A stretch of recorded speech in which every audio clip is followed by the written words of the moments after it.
Hola, ¿cómo andan? Buenos días a todos. Gran comienzo de jornada, día jueves 9 de abril del 2026, en una mañana muy agradable en la capital de la provincia de Santa Cruz, todavía sin el viento que íbamos a tener hoy, el temporal un poquito más tarde, parece que se está preparando. Por el momento disfruten de la mañana, que está muy agradable.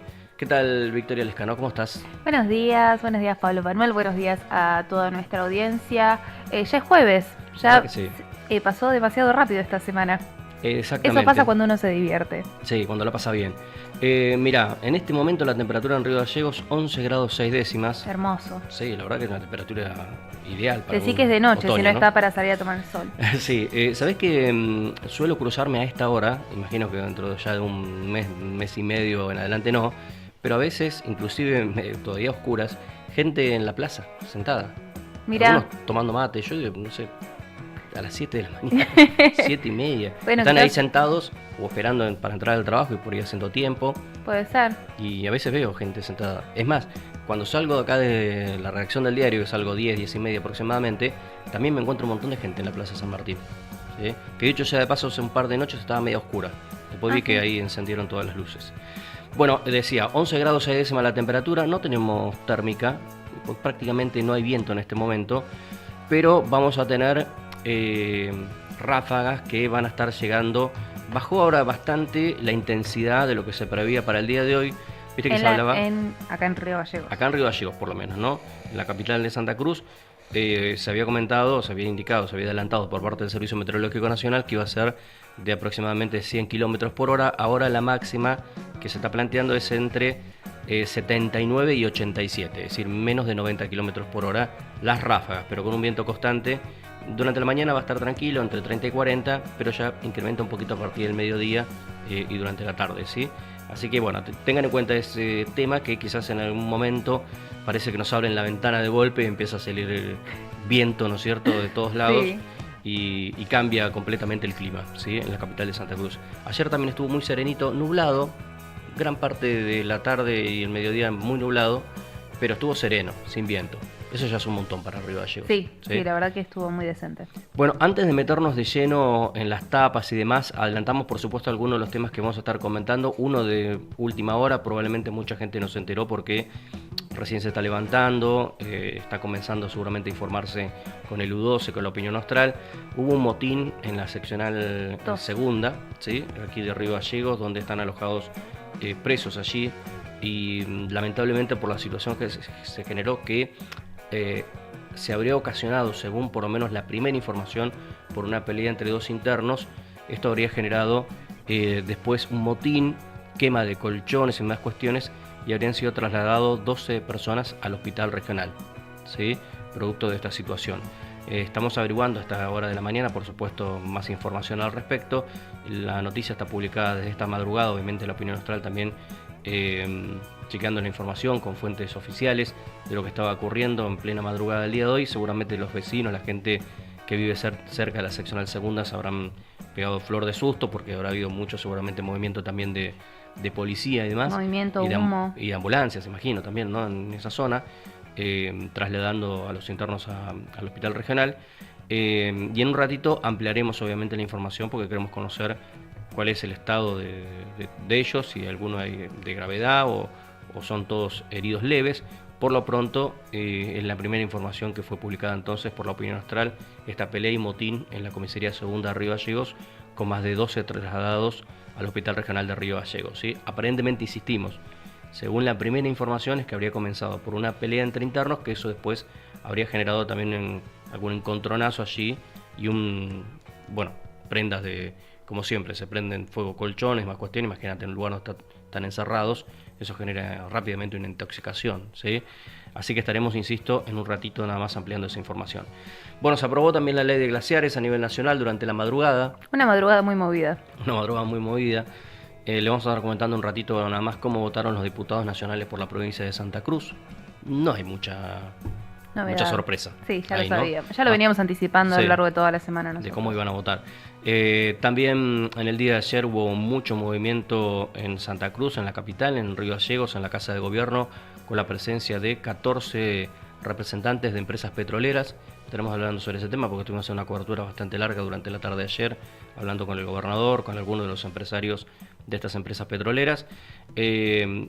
Hay también novedades, por supuesto, a nivel local, a nivel provincial, bueno, un montón de cosas para comentarles. Pero la primera noticia que queríamos comentarles para ir arrancando ya de lleno con la información es esta de este motín en la seccional segunda, ¿no? Así que estaremos un ratito ampliando todo eso.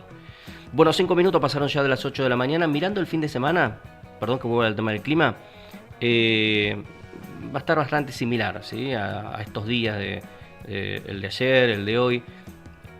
Algunos nubarrones, para el sábado está prevista alguna lluvia aislada también, ¿sí?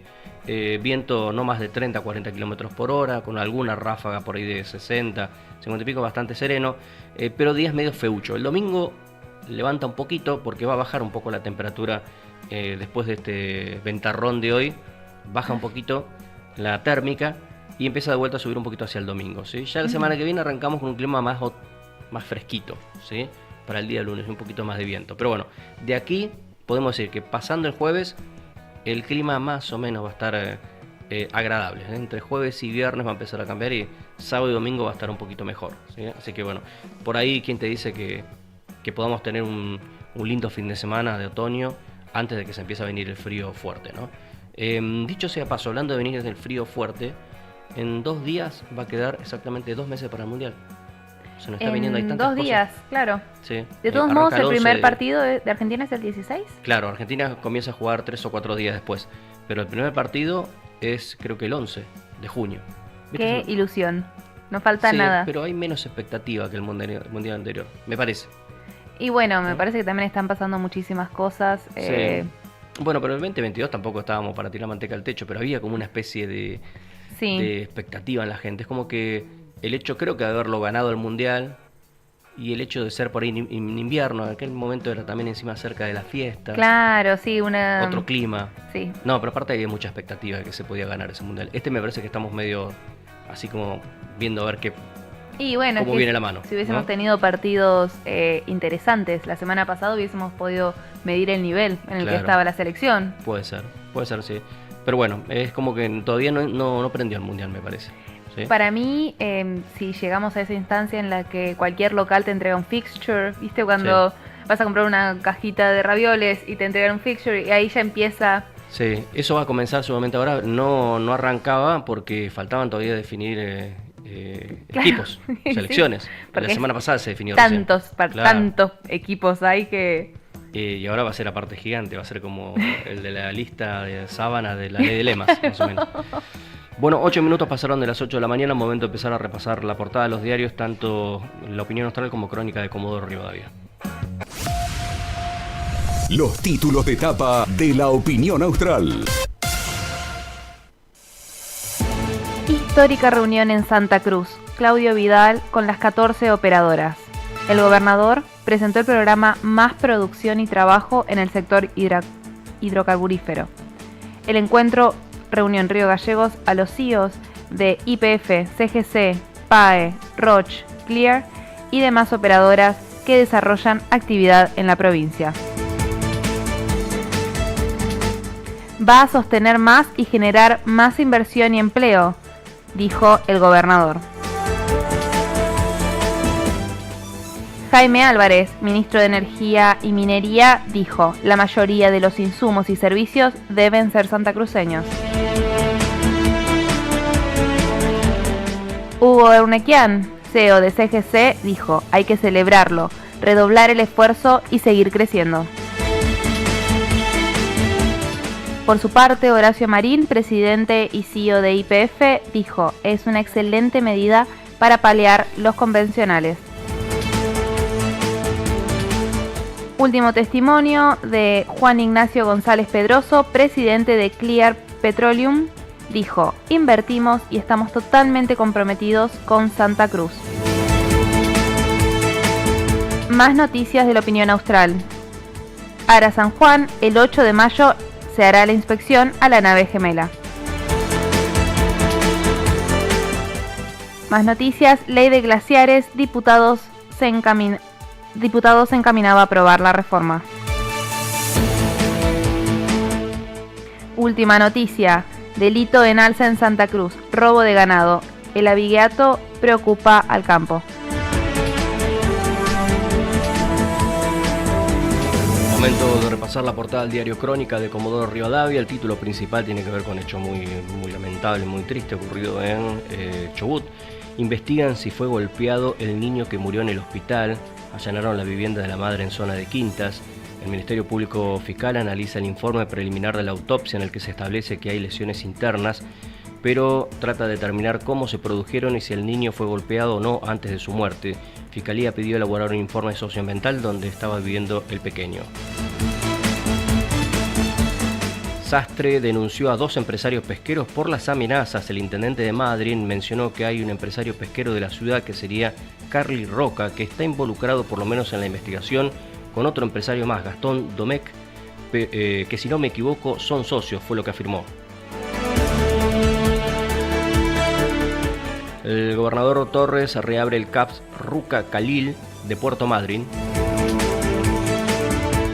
Más títulos: Alianza y agenda en común en el PJ hacia las elecciones. El diputado nacional Juan Pablo Luque mantuvo un encuentro con el dirigente mercantil Alfredo Vélez. Ambos activan una serie de conversaciones apuntadas a construir en función de la crisis.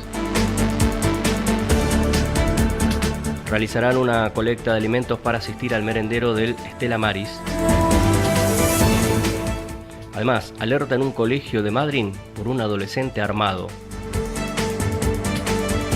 Y finalmente el último título que comentamos de esa portada: preocupación por la subcultura digital que fomenta tiroteos escolares. Bueno, tremendo ese tema, ¿no es cierto? Acá en Santa Cruz es como que no tuvo tanta repercusión lo que pasó a nivel nacional con este joven, lamentablemente, adolescente, ¿sí? Que mató a un compañero la semana pasada, ¿se acuerdan? Lo comentamos en Santa Fe. Y en el resto de las provincias ha habido como algún rebote por ahí del tema. Nosotros hoy, en este programa, vamos a estar hablando de salud mental, sobre el final del programa, ¿sí? Okay. Seguramente va a estar este tema, como también un tema que todavía nosotros no tratamos, que es también de a nivel nacional, pero que a mí me hizo recordar también a un hecho que pasó hace muchísimos años. Si mal no recuerdo, ahora lo voy a buscar porque el otro día lo encontré, el antecedente, hace aproximadamente 15 años, que estaba vinculado con un anestesista también de Río Gallegos, y toda una investigación que hubo en su momento y un planteo de la familia. Este anestesista apareció muerto en el hospital de un policlínico aquí en esta ciudad, y la familia nunca creyó en la hipótesis del suicidio, y también se planteó en ese momento el tema de los consumos problemáticos en la salud y en diferentes tipos de actividades, ¿sí? Que es un tema que creo que hay que hablar, por ¿no? supuesto, y está sí. También incluido obviamente dentro de la salud mental, como así también lo que hablábamos anteriormente de la exposición de los chicos también a la pantalla, situaciones por ahí de violencia y demás cuestiones, ¿no? En un contexto también económico de crisis que es delicado y que también lamentablemente suele ser un poco caldo de cultivo de cuestiones sociales también, ¿no? Sí, que hay que tener en cuenta. Y sobre todo si hablamos de jóvenes, su vínculo con las redes sociales y ese mundo paralelo que los tiene tan alejados de por ahí sus círculos cercanos, sus familias, gente que los quiere, su grupo de contención, ¿no? Tal cual. Bueno, rápidamente nos metemos en la información. Una internacional. Irán volvió a cerrar el estrecho de Hormuz. Así como lo abrió, lo cerró. Sí, no duró nada la paz en Medio Oriente. De hecho, nunca se interrumpieron los ataques con misiles, bombardeos. Horas después, minutos después de que Estados Unidos, Donald Trump, anuncia el cese del fuego, la tregua de Estados Unidos con Irán, Israel hizo un bombardeo al Líbano terrible. Exactamente, la denuncia de Irán es que no quieren que bombardeen a Hezbollah, que es quien está en Líbano, que era el principal receptor de todos esos bombardeos, que fue aparte el ataque más fuerte que ha hecho Israel sobre Líbano, alrededor de 160 bombas en 10 minutos. Entonces, Irán tomó la decisión unilateral de volver a cerrar el estrecho. Tal cual, la noticia que por ahí aparecía en todos los medios en el día de ayer es, hay un poco de tregua, baja el petróleo, precisamente por el tema de que había por lo menos 2 semanas ahí de entre comillas, de tranquilidad o tensa calma. Ya en el día de ayer todo eso se fue por los aires. Lo que sí por ahora se mantiene aparentemente es la tregua entre Estados Unidos e Irán. Claro. ¿Se acuerdan que lo último que habíamos conocido, que Trump había amenazado con borrar toda una civilización para siempre, eso fue condenado inclusive hasta dentro de Estados Unidos. Como suele hacer Donald Trump, viste que va para adelante, va para atrás, zigzaguea, no sabes si está hablando en serio, si está loco, si... no tenés ni idea.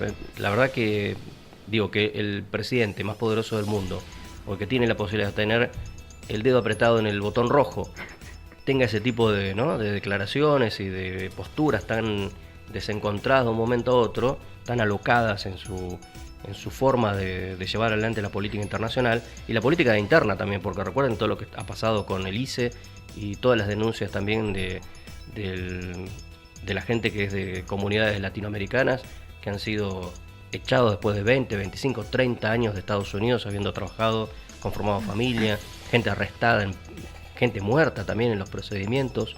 ¿Sí? Recordarán, hace no mucho tiempo atrás, una señora que intenta irse de un operativo de estos de control migratorio y le terminan vaciando un cartucho de arma de fuego en el pecho, adentro de la camioneta, desarmada. ¿No? Sí, el nivel de violencia que se está viviendo terribles, ¿no?, adentro de Estados Unidos es muchísimo, y podemos nosotros afirmarles que del programa de ayer al programa de hoy, la tensión de Medio Oriente solo ha subido, la tensión es cada vez más intensa, y siguen estando todos los barcos en el estrecho de Hormuz esperando poder cruzar. Ayer solo pudieron cruzar 2, uno griego, uno libio, y momentos después habían muchísimos buques en la zona esperando tener la certeza de que iba a ser seguro cruzar, y lo volvieron a cerrar en cuestión de minutos.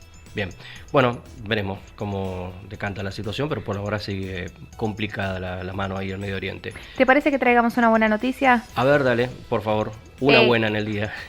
Ayer les estuvimos comentando el caso de Luney, la niña de pico truncado que estaba en Buenos Aires. Ya tuvo su primera operación, ella se encuentra en el Hospital de Niños Gutiérrez.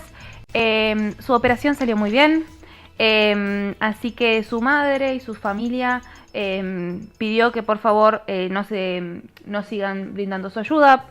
A lo que me refiero no es necesario seguir con la colecta. Ella estuvo muy agradecida, dice que ya pueden cubrir los gastos básicos de los primeros días, así que le mandamos un beso grande a toda la familia, a Luney, toda nuestra fuerza, y que siga esa recuperación. Claro, que siga recuperándose, obviamente siguen siendo momentos críticos y demás, pero al menos la última información que tenemos es que había salido bien la segunda cirugía, y eso es lo que importa, ¿no?, en este momento, la salud de Luney, y obviamente también que puedan sobrellevar toda la situación allí en Buenos Aires, de todos los costos que esto implica, por supuesto, para la familia, ¿no? Bueno, pasaron ya 18 minutos de las 8 de la mañana en la República Argentina. Otra de las informaciones que en el día de ayer nosotros un poco adelantábamos tiene que ver con que sigue avanzando, por supuesto, el juicio por el Ara San Juan acá en Río Gallegos. Ustedes saben que se está concretando en la Cámara Oral Federal aquí de la capital de Santa Cruz, algo que evidentemente también ha venido registrando la opinión austral hace por lo menos mes y medio esta parte, cubriendo todas las alternativas de este juicio con el mayor detalle, inclusive con cita de medios nacionales a lo que ocurre aquí en la capital provincial y la cobertura de la opinión austral.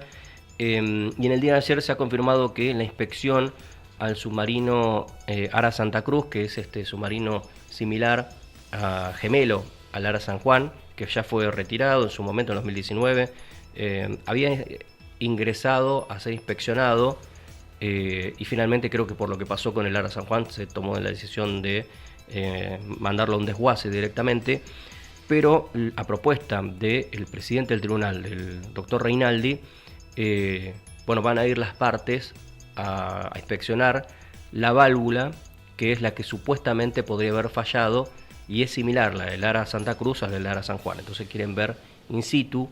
Una cosa es que te lo expliquen y que uno vea una fotografía, por supuesto, y otra quizás es verlo presencialmente. Bueno, eso va a ser el próximo 8 de mayo, ¿sí? La inspección de la nave gemela del Ara San Juan, con lo cual, por los tiempos que vamos viendo, no solamente por la cantidad de testigos, creo que quedan todavía algo así como 60 y pico de testigos, es un montón. Ayer estuvieron 4 que son esposas, las ex esposas, las parejas que eran en ese momento, lamentablemente, de 4 de los tripulantes fallecidos, estuvieron brindando su declaración. No quisieron hablar con la prensa, no quisieron tampoco que se la filme, y bueno, obviamente hay un respeto importante para eso, porque es una decisión que han tomado de manera personal. Debe haber sido sumamente duro. Sí, creo que por esas situaciones que no han querido que se las filme, ni tampoco dar entrevistas a los medios. Pero bueno, ayer pasó ese momento muy emotivo y se confirmó finalmente que será el 8 de mayo la jornada de inspección en Lara Santa Cruz. La querella y todas las partes parecen estar de acuerdo. Luis Tagliapietra, que es uno de los querellantes y también padre de uno de los hombres que murieron en el Lara San Juan, indicó que él adhiere a todos los pasos que ayuden a encontrar la verdad. Ya están en una instancia en la que cualquier herramienta externa, ellos van a estar de acuerdo, por supuesto. Así Perdón, ahí freno queda con el sonido de la computadora y cuando pongo el vivo me sale el sonido de la compu, perdón, ahí le saco el sonido. Sí, la verdad que es un tema, ¿no? Se va a ir extendiendo, decía yo, que en los 60 y pico todavía de testigos que quedan, más esto del 8 de mayo, lo que hace es que probablemente no tengamos una definición hasta entrado por lo menos mitad de año, ¿no? Claro. No sé si inclusive va a ser antes o posterior a la feria judicial, como es en este caso, si va a continuar o se va a tomar un tiempo el tribunal, ¿sí? Un dato importante, el día de hoy se espera que Claudio Villamide, que es uno de los imputados, amplíe su declaración. Y sabemos que la declaración anterior de Villamide fue de muchas horas, así que hoy va a ser un día decisivo en el juicio de Lara San Juan que está sucediendo acá en la localidad de Río Gallegos.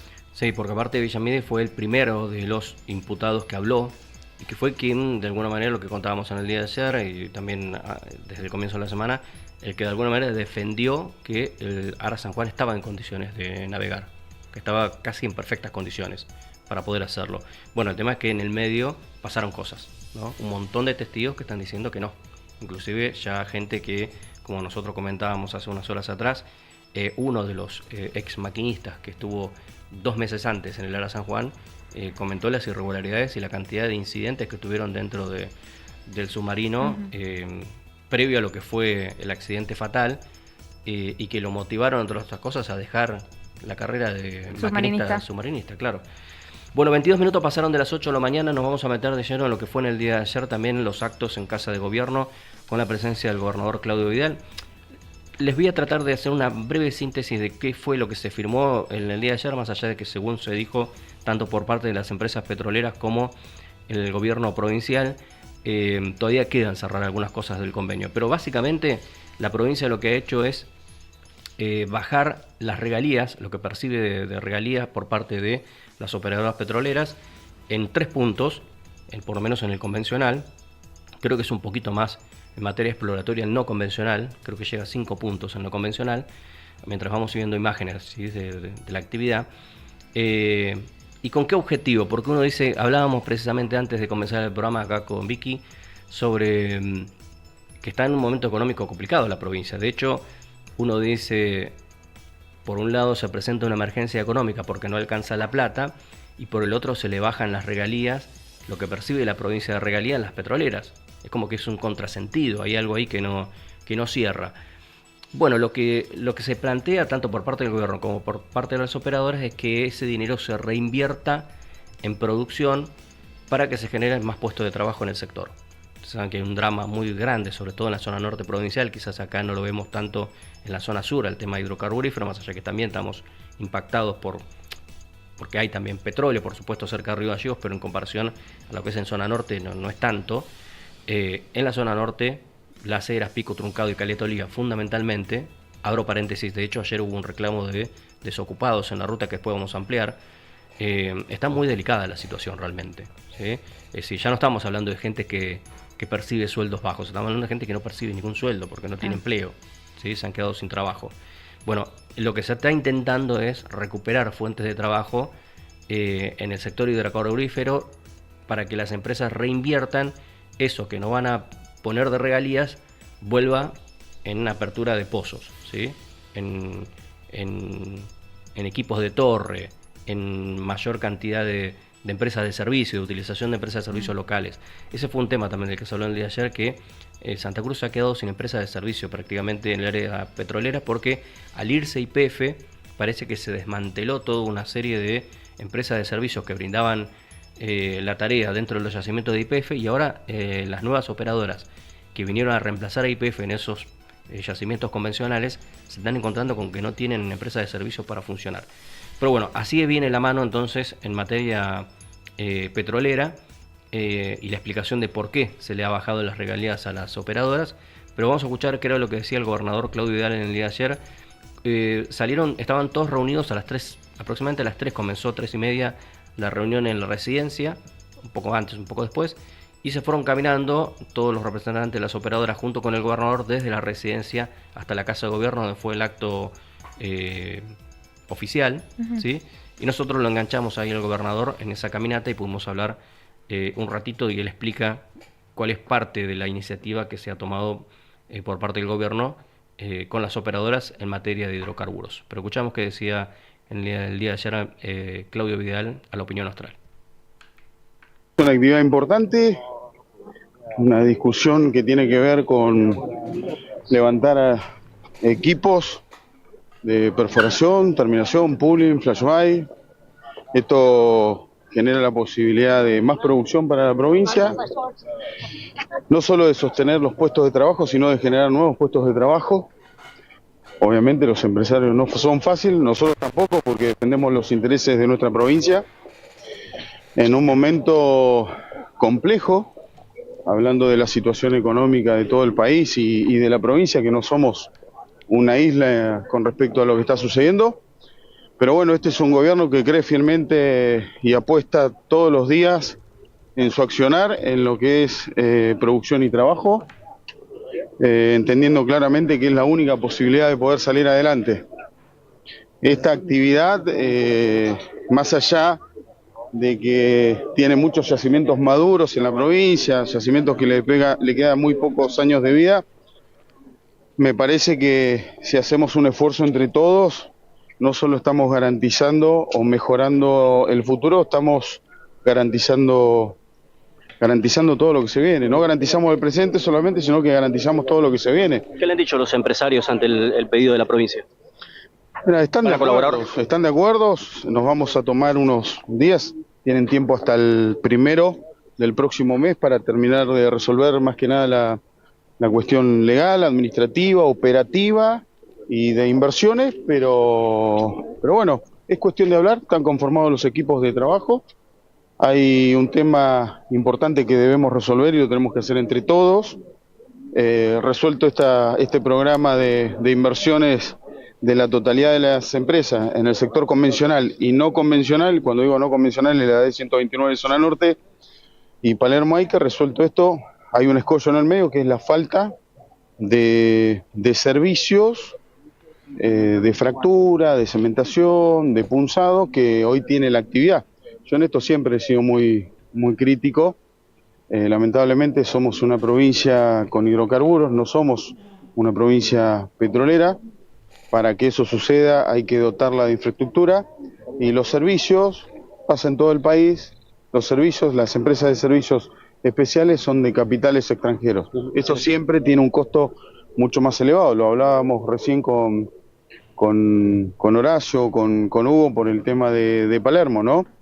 Es muy difícil perforar en Palermo si el costo operativo de un pozo supera los 80 millones de dólares contra 12 millones, 16 millones de dólares que cuesta un pozo no convencional en Vaca Muerta. Bueno, para esto el gobierno provincial ofrece un nuevo esquema de trabajo, un nuevo esquema de regalías que hoy no tenemos en el no convencional, y seguramente tendremos que dar otro tipo de discusión mucho más amplia con algunas cuestiones impositivas, operativas, de agilidad en la autorización de los permisos y de cómo podemos dotar a Palermo Aica de una infraestructura menos costosa para hacer realmente viable una actividad que puede ser algo realmente superador y que marcaría una gran diferencia, no solamente en beneficio económico para la provincia, también sería para el país. El sindicato petrolero Estaba también entonces parte de lo que tomó- decía el gobernador Claudio Vidal en el día de ayer, al marco de esta iniciativa para, insisto, intentar recuperar la producción en la provincia a partir de lo que ha sido también la salida de YPF y un número que todavía no está determinado de cantidad de miles de puestos de trabajo que se perdieron. Algunos dicen 3.000, otros dicen 4.000, otros dicen 6.000. Lo que sí fueron muchísimos, y eso incluye a muchísimas familias, ¿no? Y fundamentalmente en el Franco Norte. Bueno, 30 minutos pasaron de las 8 de la mañana. Cuando volvamos vamos a estar escuchando lo que dijo Hugo Eurnequian de CGC, Horacio Marín también de YPF, que fueron dos de los empresarios de los más importantes, digo porque representan empresas que tienen fuerte injerencia acá en nuestra provincia, y obviamente toda la continuidad de la información tras la pausa. La primera del día, ¿sí? Ya volvemos.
Bien, pasaron ya 34 minutos de las 8 de la mañana en todo el país. A ver, un ratito vamos a actualizar los datos del tiempo. De la hora 8 teníamos 11 grados 6 décimas en la capital de Santa Cruz, por lo menos en lo último que había estimado el Servicio Meteorológico Nacional para las 7 de la mañana. Probablemente haya bajado un poquito la temperatura.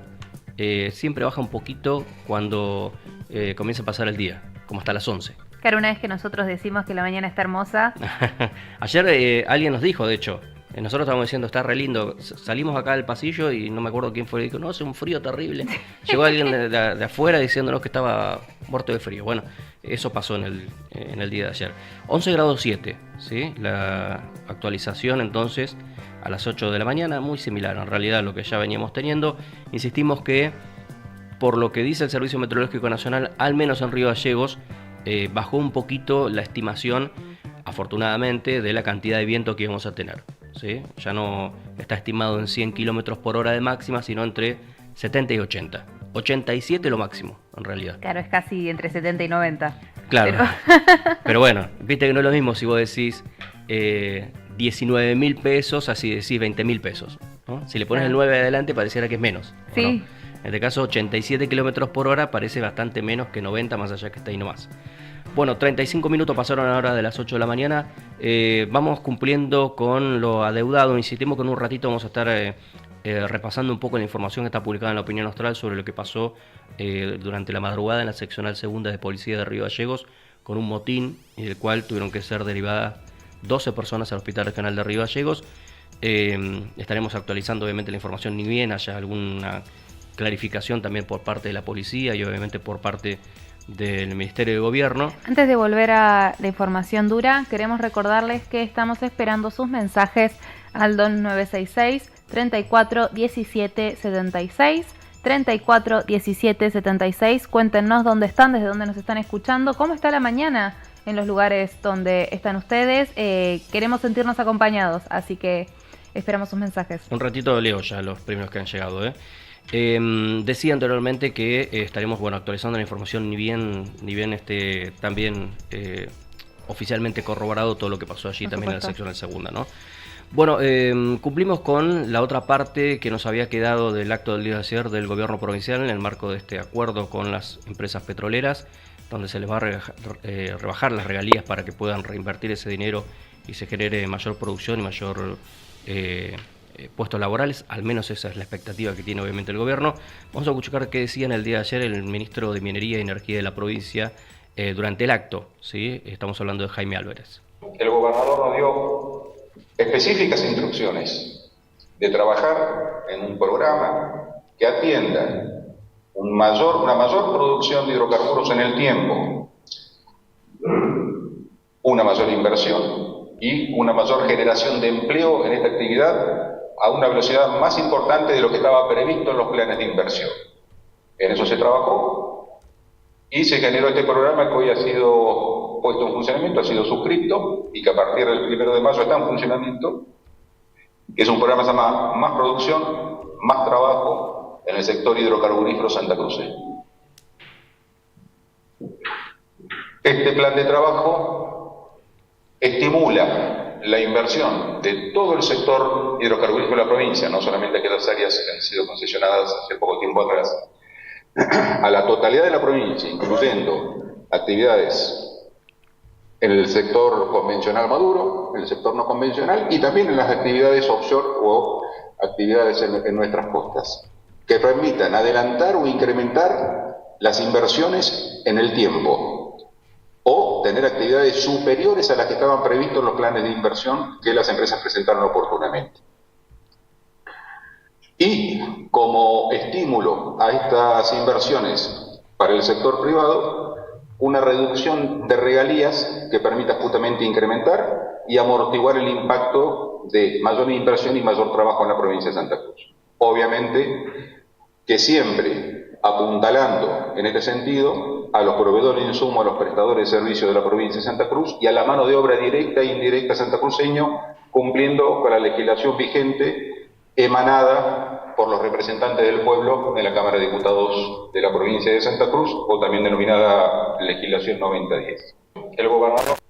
Bien, parte de lo que decía entonces en el día de ayer el ministro de Energía y Minería de la provincia, argumentando el por qué se había tomado esta definición entonces por parte del gobierno provincial y también las operadoras.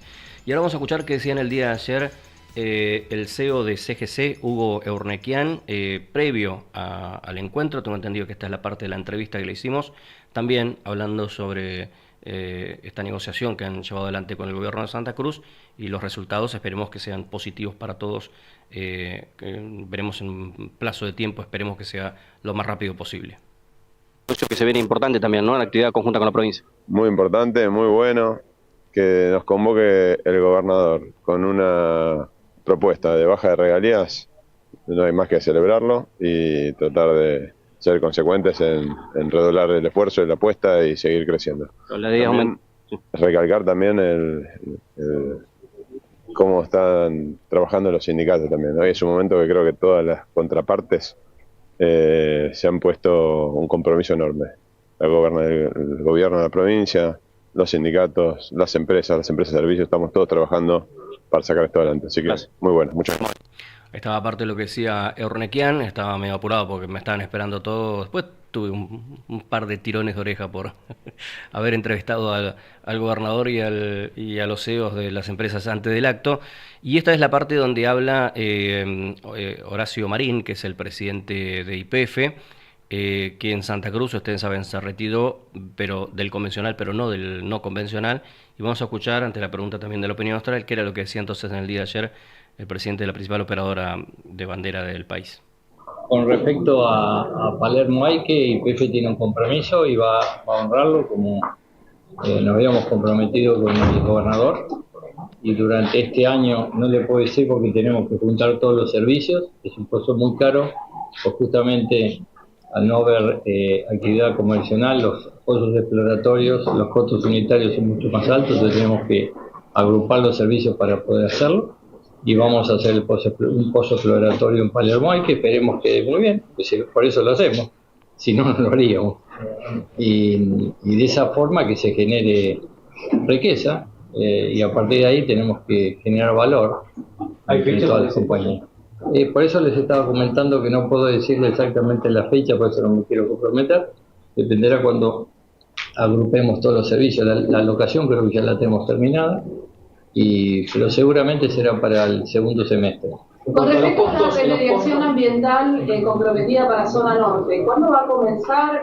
¿Cuál es la problemática? Porque no comenzó todavía. No, lo dijo el señor gobernador, trabajado para hacerlo todo como debe ser, transparente y cumplir con la ley. YPF, el gobierno de Santa Cruz, contratamos a la Universidad de Buenos Aires para que sea una tercera parte, y está en los últimos momentos, y a partir de ahí, cuando salga el informe, YPF lo va a hacer, que es por lo que quiso hacer. La verdad que nosotros de entrada dijimos nos vamos a dedicar a los no convencionales, y lo que hemos hecho es cumplir la ley.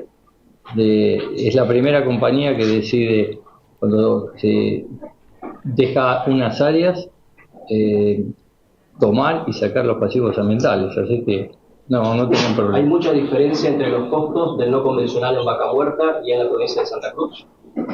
Bueno, el no convencional de la provincia de Santa Cruz no se puede hablar, pero seguramente que sí. Pero primero hay que descubrir, luego hay que empezar a hacer los pilotos, y luego en el desarrollo se puede comparar, si no, no se puede comparar. Lo que sí hay una gran diferencia es en los costos operativos entre el no convencional y el convencional en la República Argentina. ¿Qué conclusiones saca justamente de esta reunión mantenida hoy con el gobernador, los ministros, y las 14 operadoras que hoy... Me parece una excelente medida. De hecho, no sé si se lo comentaba cuando en las primeras reuniones que vinimos de YPF con el gobernador, le sugerimos también, siempre fui un convencido cuando llegué a YPF, que lo que tenía que hacer YPF y que los gobernadores, para ayudar al convencional, deberían hacer unos programas de baja de regalías. Me parece que es lo correcto, que los incentivos ayudan al trabajo, a la producción, y es la forma de continuar de paliar la declinación de los convencionales. Me parece que va a ser. Yo ahí hablo de prestado porque yo YPF no está hoy en yacimientos convencionales, las otras 14 compañías o 13 compañías lo están, pero hablando como petrolero es de gran ayuda y me parece una excelente medida. Por esta parte de lo que decía Horacio Marín el día de ayer, me parece una excelente medida. Decía Eurnequian, decía por otro lado, no tenemos otra cosa más que festejarlo. Bueno, para que sea una excelente medida y para que festejemos todos, obviamente esa plata tiene que volver a la provincia de Santa Cruz, ¿no? Producto de toda la cobertura de la opinión austral, es importante resaltar que muchos de los empresarios que tuviste la posibilidad de entrevistar, ellos estuvieron todos de acuerdo en que se trata de un trabajo en conjunto. Claro. Muchos mencionaron también a los sindicatos como otro de los actores que colaboraron para que se pueda llegar a este acuerdo. Sí, el sindicato que además también, sobre todo el sindicato petrolero, hace 48 horas atrás también dio a conocer una posición bastante fuerte de que si no se reinvertían las áreas iban a volver los conflictos. Bueno, decía anteriormente, para que la medida sea positiva para todas y no solamente para los empresarios, que estaban todos muy contentos en el día de ayer, esa plata tiene que volver de vuelta al pueblo de Santa Cruz. ¿De qué manera tiene que volver? Bueno, que la reinviertan en los yacimientos y que generen fuente de trabajo, porque si no es todo ganancia para los empresarios, ¿no? Le bajan las regalías, pero si no reinvierten, imagino obviamente que el gobierno provincial va a controlar fuertemente de que esa baja en regalías retorne en que suban equipos, en que contraten más personal, en que contraten más servicios, que eso genere una rueda económica que realmente beneficie, porque si no, obviamente, esas caras felices que estamos viendo de los empresarios va a ser solamente de ellos y no del resto, ¿no es cierto? Que es lo que me parece que es lo que le conviene a todos, ¿no? Que no solamente le vaya bien a los empresarios petroleros, sino fundamentalmente a los empresarios, a los trabajadores, a la gente que tiene empresas de servicios, a la economía propia de la provincia, que ha quedado que está bastante maltrecha y que tiene varios problemas. Uno de ellos la falta de empleo, ¿no? Bueno, 45 minutos pasaron ya de las 8 de la mañana en todo el país. El otro tema fuerte durante la madrugada fue la sanción de la ley de glaciares. Una pena realmente. A mí me parecía que la ley anterior estaba perfecta. Es verdad que hay una situación en la ley anterior que le daba mayor preeminencia al Estado Nacional por sobre las provincias. En este caso las provincias tienen mayor definición, mayor decisión. Pero la verdad es que a uno le queda la sensación que la medida se ha tomado básicamente para apoyar a la minería, ¿no? A las empresas internacionales que además también se les ha favorecido, primero por el tema del RIGI, ¿sí? Ahora con el tema de la ley de glaciares, que evidentemente, digo, uno no puede escuchar si de 100 ambientalistas que pasaron por el Congreso, por ponerte un número, 99,9 dijeron que la ley es perjudicial, y la verdad que mucho no te queda para analizar, ¿no? O que por lo menos podría poner en riesgo caudales de agua dulce. Exactamente. En algunas provincias. El agua que consumen los ciudadanos. Claro. En definitiva estamos hablando de que esta es una de las reservas de agua dulce más grandes del mundo, los ambientes glaciares. Entonces, bueno, que se haya aprobado, creo que va a traer muchos más grises, ¿no? A las definiciones de qué es periglaciar, qué se considera que sí se puede explotar y que no, y ya será labor de las provincias tener la suficiente dureza para que no se ponga en duda, para que no jueguen con su gobernabilidad, ¿no? Porque estamos hablando de empresas con muchísimo poder. Y bueno, y esperemos que las provincias puedan mantenerse firmes. Sí, empresas con mucho poder, pero también gobiernos provinciales bastante permeables, te voy a decir. Porque el poder de una empresa termina cuando el gobierno se planta, sí. ¿No? Digo, no hay que olvidarse nunca que quienes gobiernan son representantes del pueblo. Sí. Por lo menos esa es lo ideal, ¿no es cierto? Claro, según la RAE. Como debería ser. Desde, no sé, desde época, qué sé yo. De la antigua Grecia. De Grecia, exactamente. De la antigua Grecia se cree que debería ser así. Entonces, si hay un gobierno fuerte, un gobierno que se planta y dice, no, mira, acá, por ejemplo, vamos a poner el caso de Santa Cruz. Santa Cruz tiene una ley. Una ley de protección de glaciares, de periglaciares, y tiene una zonificación minera. ¿Qué significa esto? Que hay lugares donde la minería puede explorar y otros no, ¿sí? Si se respeta la ley, no deberíamos tener inconvenientes acá, por lo menos en la provincia de Santa Cruz. El tema es cuando esos gobiernos, uno va viendo que hay gobiernos provinciales muy permeables a los intereses empresariales, y ahí comienzan los inconvenientes, ¿sí? Porque ya no dejan de ser representantes del pueblo y parecen más representantes de las empresas. Entonces, lo que uno espera es que se respete la ley, por lo menos en nuestra provincia. El problema lo tienen otras provincias, me parece que ahí sí, más graves, como lo comentaba ¿te acordás? Hace 2 días hablábamos con uno de los jóvenes que expuso en el Congreso, el chico de Piedrabuena. Exactamente, el chico de Piedrabuena, el joven de Piedrabuena, no el chico, que está estudiando en Buenos Aires, estudia medicina, y él nos comentaba esto, que quizás en nuestra provincia, más allá que es la provincia que mayor cantidad de glaciares tiene, quizás no iba a estar tan alcanzada por esta ley, porque ya tiene una ley que protege los glaciares, excepto que manden ahora una ley para cambiarlo, ¿no? Eso también hay que estar atentos. Pero por lo pronto, por ahí el problema más grande lo van a tener provincias como La Rioja, San Juan, Catamarca, ¿sí? Mendoza, que son provincias donde ya está más difusa la cosa. Claro, de qué lugar se puede hacer minería y qué lugar no, ¿sí? Y donde podés impactar cursos de agua y donde no. Veremos, ojalá que con el paso del tiempo no terminen dándole la razón, lamentablemente, a los ambientalistas, que se produce un desastre y después tengamos que pagar carísimo esa ambición por explorar minería en prácticamente arriba de un glaciar, ¿no es cierto? Pero bueno, ¿cómo votaron los santacruceños? Bueno, están preguntando en un mensajito.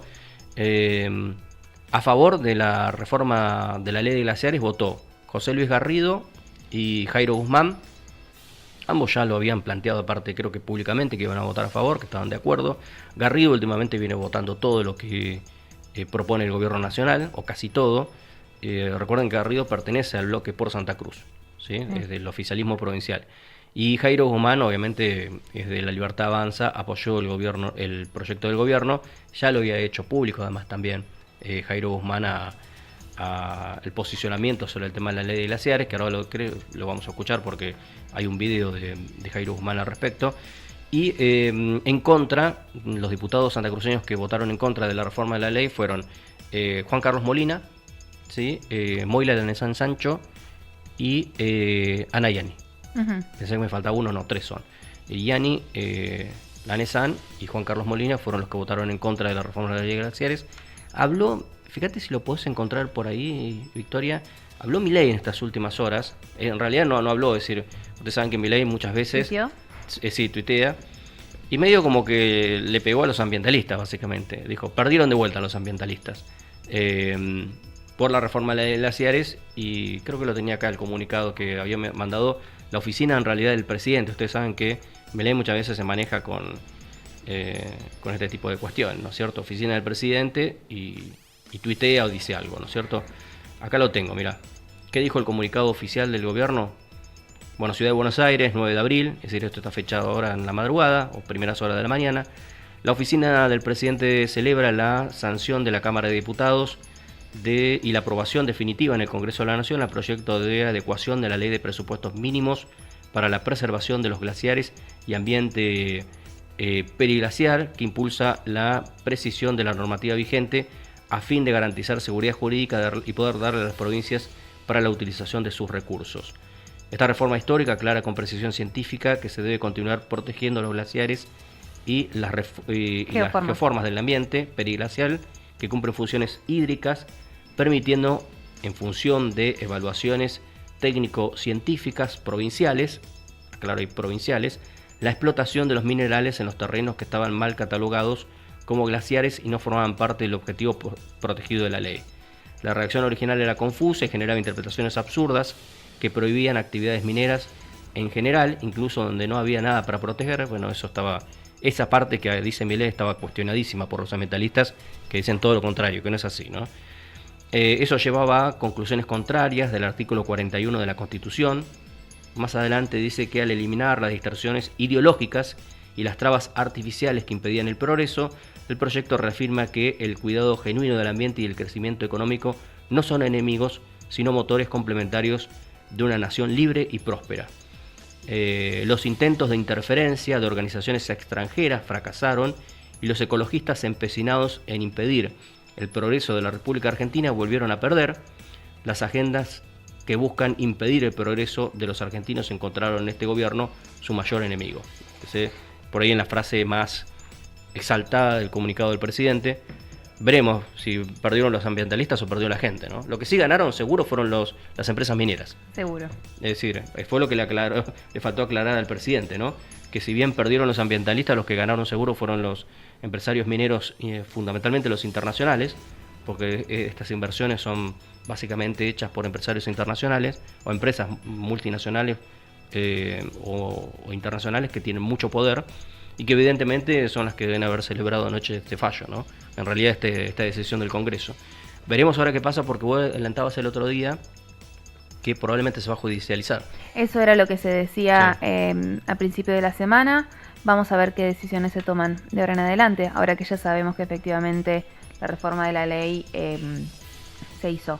Sí, que ya está, de hecho, seguramente en un ratito en vigencia, porque lo van a poner rápidamente en vigencia. Estas cosas que benefician a sectores poderosos salen rápido, ¿no? Tenemos un video Dale. del diputado Garrido, que lo escuchamos a ver qué decía en el día de ayer.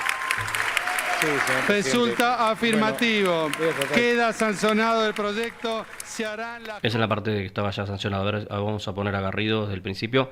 Era el momento seguramente de su argumentación a favor de la ley de glaciares. Hablando, no sé si sería ya de noche o durante la tarde, porque esto dura hasta la madrugada. Vamos a escuchar, a ver qué decía Garrido. Muy breve, porque ya se habrá la gente saturado de escuchar bastantes conceptos de un lado o del otro, depende de la visión política que puedan llegar a tener, pero lo que es cierto es que en el año 94, tras la reforma constitucional, estableció que los titulares de los dominios originarios de los recursos naturales dentro de los territorios son las provincias. Y hoy he escuchado hablar mucho del artículo 124, el artículo 41 de la Constitución, bueno, que podrá ser, del punto de vista que se lo mire, discutible con distintos tipos de argumentos y razones, pero también he escuchado cuestiones que me parece que no son lógicas, cuestionar a distintos gobernadores por una cuestión de posicionamientos políticos, ideológicos, y vale recordar que todos los gobiernos provinciales como el nacional son transitorios, nadie es eterno, por consiguiente estamos discutiendo normas que creo que tenemos que tener bien claras y delegarle algún tipo de facultades mucho más amplias a los gobernadores. Sobre todo por algo que creo que hay que rescatar. No se dejan de lado los estudios de impactos ambientales, no se eliminan los inventarios, sí pueden tener la facultad de las provincias de poder modificarlos, pero vale recalcar algo, uno que viene de una provincia donde tenemos glaciares, que mejor que los santacruceños vamos a cuidar, en este caso el gobernador Claudio Vidal, o quien venga en su momento, o quienes fueran después, mejor que los santacruceños sus propios recursos, la gente de Chubut, los chubutenses, mejor que ellos, los jujeños, los catamarqueños, bueno, he escuchado los sanjuaninos que tienen normas, los mendocinos que andan detrás de esto, nadie mejor que la gente que vive en las provincias con sus propios representantes va a cuidar mejor el recurso natural de los argentinos que los que viven ahí, los que se crecieron y los que forman parte de esa comunidad. Por consiguiente, estas cuestiones creo que nos tienen que cruzar a todos por igual. Entiendo los argumentos, es enriquecedor escuchar, pero básicamente creo que la reforma de la Constitución ha dado facultades a las provincias y esta reforma consolida esa línea de pensamiento o deberíamos ir por ese camino. Darle más facultad a las provincias que tengan la posibilidad de decidir según lo que se reformó en la Constitución de 1994 sobre sus recursos naturales. Nada más, señor presidente. Ahí estaba parte de lo que decía entonces José Luis Garrido en el día de ayer, argumentando su posicionamiento a favor de la ley de glaciares.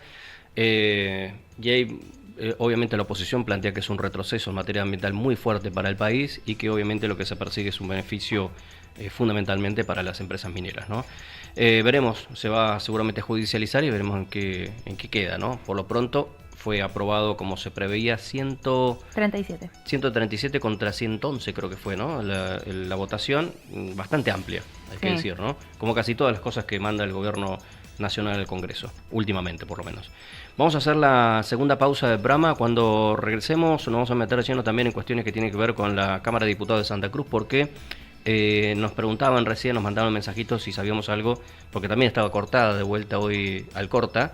Sí. Y efectivamente está cortada, pero para que tengan una idea, desde la Teófilo de residencia. Loqui. Claro, desde la residencia, la esquina de la residencia del gobernador, Teófilo de Loqui, o Piedrabuena. Piedrabuena. Desde Piedrabuena en adelante, porque hay sesión ordinaria de la Cámara de Diputados. Recuerden que se suspendió 2 veces ya, ¿sí? Producto de que hubo algunos incidentes en el marco de lo que era la presentación también de la ley de emergencia por parte de la provincia. Así que eso un ratito vamos a estar hablando, como de la renuncia de un diputado del oficialismo también, que llamó bastante la atención en el día de ayer. Pausa, enseguida regresamos.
Bien, pasaron ya 7 minutos de las 9 de la mañana en todo el país. Bueno, hay información también de último momento que se están concentrando, parece que algunos sindicatos, para marchar a la Cámara de Diputados de la provincia. En un ratito seguramente también tendremos información a través de www.laopinionaustral.com.ar y nosotros obviamente iremos actualizando todo lo que pasa en el marco de una nueva sesión ordinaria en la legislatura que contamos anteriormente, que tenía una fuerte custodia allí, ¿no? Sí.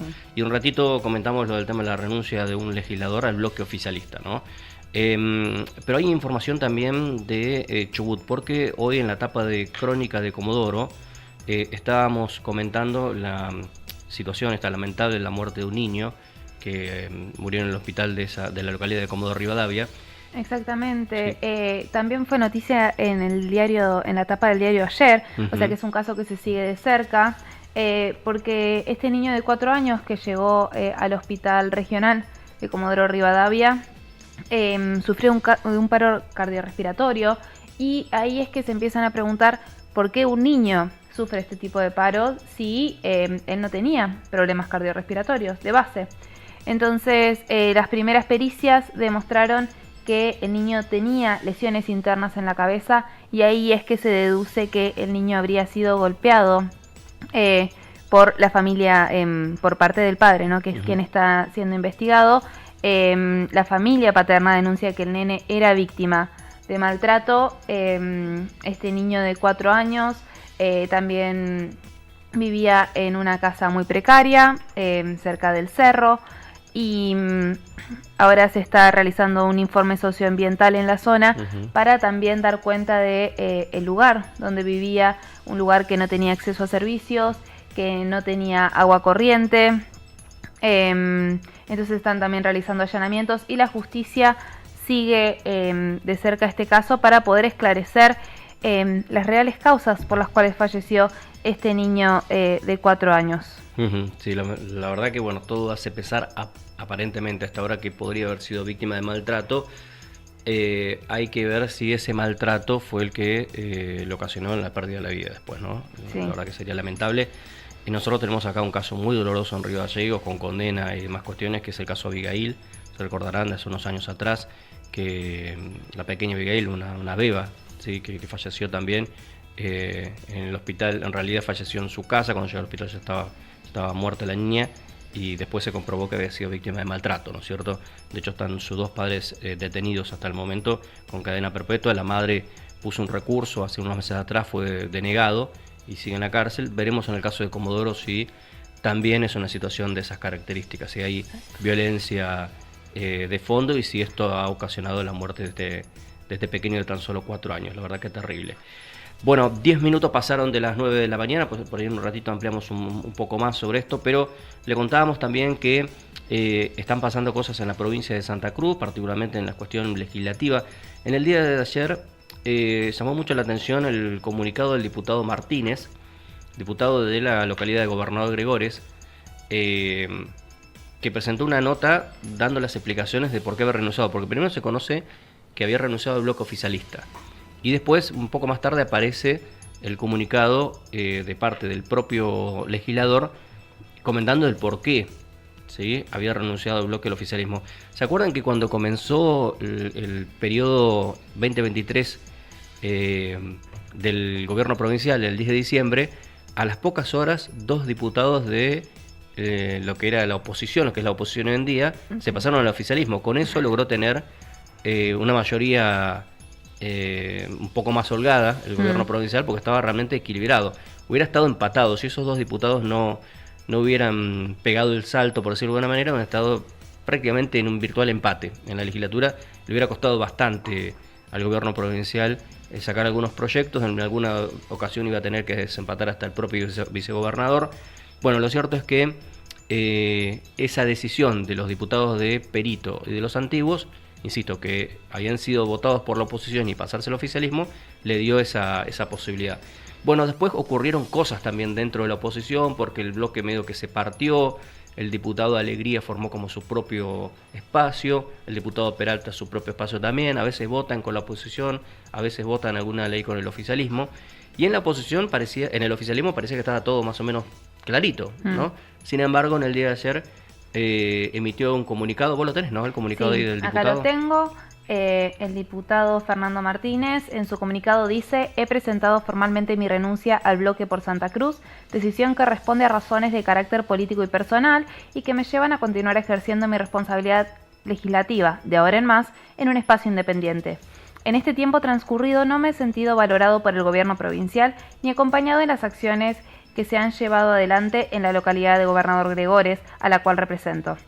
Distintas decisiones adoptadas por el gobierno provincial, tanto en el ámbito legislativo como ejecutivo en nuestra comunidad, han profundizado la toma de esta decisión.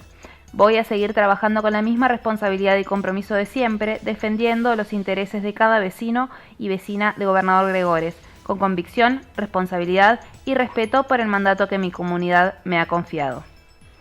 Bueno, se da también esta decisión del diputado de Gregores. Algunos inclusive anticipan, esto no me consta, por lo menos no es oficial hasta ahora tampoco, que habría hasta otros 2 diputados también con intenciones medias parecidas a la de el diputado Martínez, y que podría estar esto aparejado con algún posicionamiento de cara al año que viene, al 2027 electoral.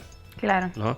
Digo, que dentro del oficialismo ya algunos comenzarían a reacomodarse en otros espacios de cara a lo que, inclusive algunos vieron como alguna reunión, parece que de intendentes, en el flanco centro-norte de la provincia, intendentes que son parte del proyecto de Por Santa Cruz, o que llegaron con el gobierno provincial dentro de lo que fue en su momento la ley de lemas, y que traccionaron votos para el gobernador Claudio Vidal, y que de hecho algunos de ellos resultaron ser electos intendentes, y que estarían ya mirando con agrado otro sector, o por lo menos ir cortándose por su lado, ¿no es cierto?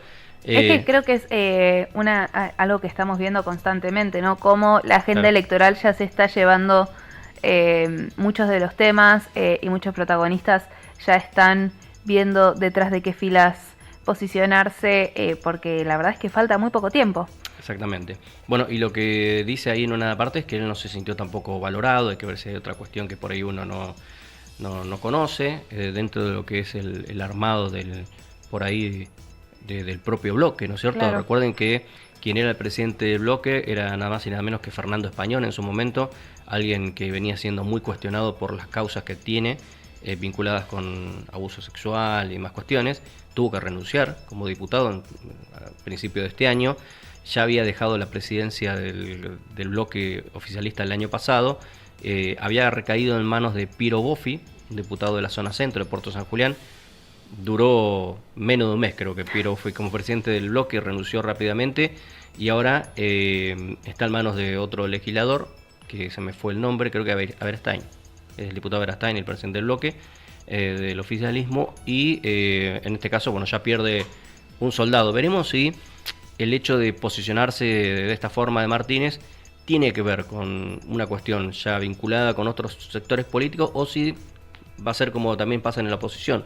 Algún proyecto va a acompañar, otro no. Yo lo veo más probablemente de ese lado, ¿no es cierto?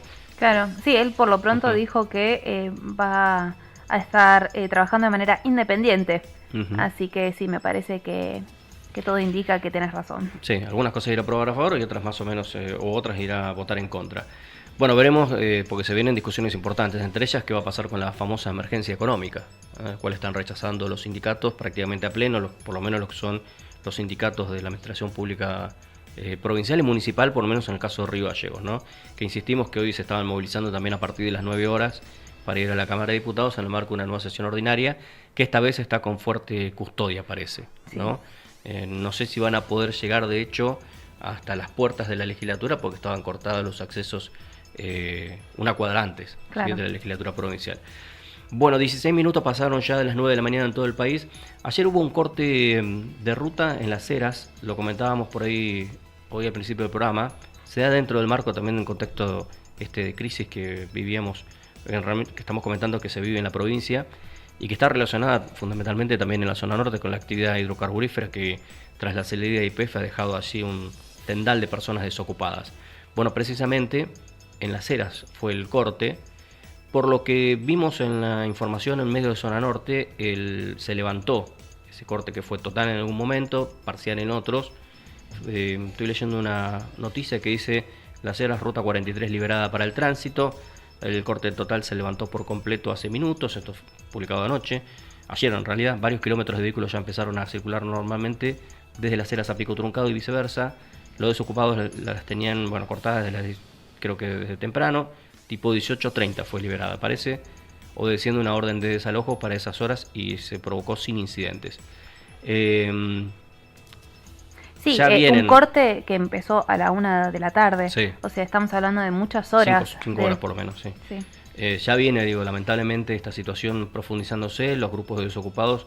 Me hace acordar un poco a los finales de los 90, sí, principios de los 2000 acá en Santa Cruz también, donde había también muchos cortes, inclusive durante los 2000 largos también hubo cortes de rutas, pero más vinculado, más que por desocupados, ya en los 2000 fue por reclamos de, por ejemplo, el impuesto a las ganancias. Claro. ¿Sí? Estaba más vinculado, que terminó lamentablemente después con aquellos incidentes, algunos recordarán y mucho, y otros no, que terminó con la vida del comisario post-mortem Jorge Sayago, ¿no? En un enfrentamiento entre trabajadores petroleros y la policía en la localidad de Las Heras, precisamente, ¿no?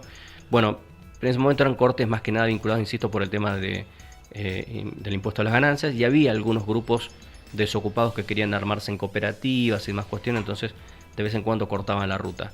Pero el corte de ruta de desocupados propiamente dicho me recuerda un poco más a la situación de los años 90, finales de los 90 también, producto de la crisis hidrocarburífera y de la crisis en general que se vivía en la República Argentina. De ahí me parece también el interés de la situación del gobierno también de acordar con las petroleras para que ocupen más gente, ¿no? Obvio. ¿No? Esperemos también ver qué pasa. Los grupos desocupados suelen armarse además también por eso. Se organizan, hacen el listado de la gente que está desocupada y de alguna manera de esa forma presionan a los gobiernos municipales primero y después a los gobiernos provinciales para meterse en algún listado, ¿no? Un listado de las empresas que están buscando gente cuando se abre algún equipo. Sí, en definitiva el pedido es de trabajo. Ellos piden poder ser empleados. Nosotros lo comentamos en su momento hace casi ya 2 años, cuando se iba a YPF y se estaban dando los retiros voluntarios, que la verdad que en ese momento era una plata importante. Mira, no quiero decir un disparate, pero creo que se habló algo así como 100 millones de pesos por cabeza, en retiros voluntarios. Pero así te den 200, en algún momento se termina la plata. Claro. Vos podés emprender quizás algo, comprarte un auto, hacerte Uber. En la época, en los 90, eran ponerse un kiosco, una cancha de pádel o no sé, cosas por el estilo. Sí. Pero claro, después se llenaba de kioscos. Sí. ¿No? Y duraban 2 años, 3 años y tenían que cerrar. Entonces, no es tan fácil agarrar el dinero. Sí, en este momento es importante, pero en el momento, insisto, se termina. Y si la usaste para vivir, con el costo de vida que tenemos hoy, seguramente se la gastaron. Sí. Y mucha gente agarró esa plata y se fue. Es lo que comentábamos en el día de ayer. Por eso que también hay una gran cantidad de escuelas en la zona norte que se han quedado despobladas de chicos. Claro. ¿Sí? Porque la gente agarró la plata y dijo, sobre todo la gente que había venido de otras provincias aquí a Santa Cruz, quizás hacía 10, 15, 12, 20 años que estaba viviendo en Santa Cruz porque tenía laburo, y al quedarse sin trabajo, agarrar ese dinero, dijeron, bueno, me voy, ¿sí? Me vuelvo a mi provincia o me voy a otra. Y que la provincia en sí tiene fallas estructurales. Si vivís en la zona norte y tenés problemas de agua, ya tenés otro motivo para irte, el clima, la lejanía. Es como que frente a la falta de trabajo, que es muchas veces el motor de muchas familias, y sí, no lo dudas mucho, te vas. Así que bueno, está complicada la mano así también en la zona norte, por supuesto, en este caso vinculado con el tema básicamente de la desocupación, ¿no es cierto? Bueno, pasaron ya 21 minutos de las 9 de la mañana en todo el país. ¿Qué es lo último que se sabe de la misión Artemis? ¿Volvieron? ¿No regresaron? Todavía no llegaron, ¿no? Están a punto, ¿no? No llegaron, pero ya están en la última jornada del vuelo espacial. Los tripulantes ahora se encuentran con ciertas dificultades, dificultades que después de seguir sanos y salvos, la verdad es que parecen minúsculas. Pero, por ejemplo, ahora tienen que probarse los trajes espaciales que fueron diseñados específicamente para el regreso, porque obviamente sus cuerpos necesitan readaptarse a la gravedad y ellos tienen el golpe de volver a estar bajo la gravedad es muchísimo. Y bueno, La idea es que ellos no sufran mareos y que su cuerpo se pueda acomodar de la manera más fácil posible. Así que eso es el gran tema del día de hoy, estar probándose estos trajes nuevos y también ver cuáles van a ser, qué van a hacer con los residuos, que es un tema del que estuvimos hablando. Las heces que generaron durante estos días van a ser traídos de vuelta a la Tierra porque existe un riesgo real, y es de que si eso se tira en el espacio pueda llegar a ser una complicación para algún satélite que esté girando en la Tierra y que se convierta en desecho espacial. Así que ya están preparando su regreso y obviamente todos acá en la Tierra estamos esperando que lleguen y que vuelvan. Cuentan su experiencia. Claro. Más allá que algunos no les creen, ¿no? Dicen que eso no existió. ¿Sabés que una de las cosas que probaron, brevemente les cuento, es cómo responde el cuerpo humano a los rayos cósmicos, ¿sí? A la radiación básicamente solar, ¿sí? Tan cerca del Sol. No, a ver, en realidad estaban a la misma distancia que acá, que estando en la Tierra, pero no estaban protegidos por el campo magnético de la Tierra. Entonces, lo que están probando es qué tipo de afectación le hace al cuerpo humano la radiación solar, que es un montón en el espacio al no estar protegidos. Y ¿por qué? Porque una cosa es hacer un viaje de 10 días, entre ida y vuelta, 10-12 días, y otra cosa, hacer un viaje de 6-7 meses a Marte. Claro. Sin esa protección. Por ejemplo, ¿qué es lo que se está esperando? ¿No? Digo, dicen que este viaje a la Luna tiene como dos objetivos. Uno, establecer allí una base permanente en la Luna para poder ir a hacer viajes, ir y volver. Y la otra es empezar a prepararse para hacer el viaje más largo, que es a Marte, ¿sí? Que no dura 10 días como ir a la Luna, a nuestro satélite, sino que dura alrededor de 6-7 meses. Entonces tienen que ver cómo se comportaría el cuerpo humano en un viaje tan largo, sobre todo con el tema de la radiación, porque obviamente que la nave está protegida por determinado material, los trajes que tienen los astronautas también, pero obviamente es como si estuvieran en una cámara de rayos X todo el día. Claro, ¿cierto? Sí. La Tierra está protegida por el famoso cinturón de Van Allen, creo que se llamaban, Van Halen, que es el cinturón que tiene que ver con, bueno, obviamente nuestra capacidad magnética, ¿sí? De polos. Por eso es que tenemos las famosas también aureolas boreales, donde se ve claramente ahí el magnetismo de la Tierra y más cuestiones. Bueno, nosotros estamos protegidos, pero cuando salís de esa protección quedás expuesto a la radiación solar. Y eso es lo que se estaba probando, una de las tantas cosas que se probaron en esta misión del Artemis, ¿no? Haciendo un poquito de cultura astronómica. Sí. Bueno, pasaron ya 25 minutos de las 9 de la mañana. Leo un par de mensajitos que tenía por acá. Uno de ellos nos decía, a ver, por acá lo tengo. Buen día. ¿Ustedes piensan que algunas veces pensaron en la gente o en su bolsillo? Piensan en ellos. Está hablando, me parece que de los empresarios que se vinieron a reunir el día de ayer con el gobernador. Nosotros decíamos, bueno, obviamente estaban felices, pero evidentemente, digo, eso se tiene que traducir también en respaldo económico para la provincia, ¿no? Tengo que pedirle disculpas a los oyentes y sus mensajes, pero tenemos en línea a un periodista de Crónica Comodoro. Estamos hablando con Adrián Flores, que nos va a comentar un poco sobre el caso que estuvimos mencionando recién, de este chiquito de 4 años que falleció en el Hospital Regional de Comodoro Rivadavia. Hola. Adrián, ¿estás por ahí? Sí, ¿cómo están? Buenos días para toda la audiencia. Aquí en Comodoro Rivadavia, con conmoción de toda la población, un caso que comienza a tener trascendencia nacional a partir de lo que ha sucedido, lo que se ha ido conociendo, que nosotros aquí desde Diario Crónica hemos ido difundiendo con respecto a esta triste noticia, la de Ángel, este niño de 4 años que perdió la vida en el hospital regional, pero con todo un trasfondo, ¿no? Una tensión entre los padres, con una tenencia, y un video que se ha hecho conocer por parte de los familiares de su papá, en el que el niño decía que no quería ir con una de las partes. Sin embargo, la justicia había dictado este traslado del niño con otra de las partes, que durante mucho tiempo no había estado con el niño, y que el niño llega al hospital regional con un paro cardiorrespiratorio, así es auxiliado por una ambulancia el día 5, y finalmente el día 6 pierde la vida, así lo comunica la policía del propio hospital. Lo que comenzamos a tratar de investigar, o por lo menos a tratar de entender qué era lo que había sucedido. Allí las autoridades médicas dicen que llega con un cuadro de cardiorrespiratorio del que no se puede recuperar durante esa jornada en la que llega al hospital regional, y luego la denuncia del padre de este niño, Ángel López, de 4 años, que llega al Ministerio Público Fiscal, y comienza allí una investigación para tratar de determinar las causas de la muerte.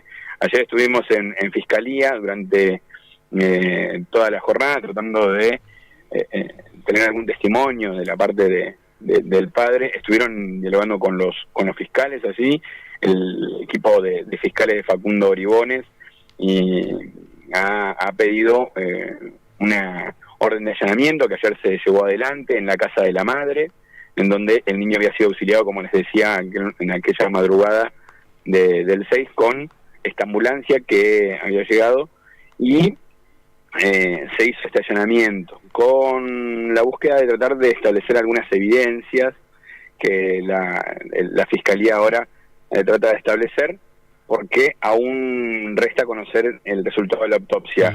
Anoche, a las 20 horas, comenzó el último adiós de Ángel en la sala velatoria. Hoy a las 3 de la tarde está dispuesta la inhumación allí en el cementerio este. Se espera una gran cantidad de personas que lleguen a apoyar a los familiares en este duro momento. Y mañana, día viernes, a las 11 de la mañana, ya se ha anunciado una movilización hacia la ciudad judicial. ¿Por qué? Porque lo que está ahora, y que ha generado mucha indignación de la población, en el juicio, es la decisión de la justicia de no haber escuchado al niño. Esto es lo que la gente le ha generado indignación, porque en esos videos, la parte del padre muestra cómo el niño no quiere ir en varias oportunidades hacia la orden judicial que se había dispuesto. De esta manera, lo que comienza a investigar el Ministerio Público Fiscal, con un resultado previo de la autopsia, es si la serie golpes internos que creen que tiene el cuerpo. En esta autopsia se ha dado un informe preliminar que ya tienen entre manos los fiscales.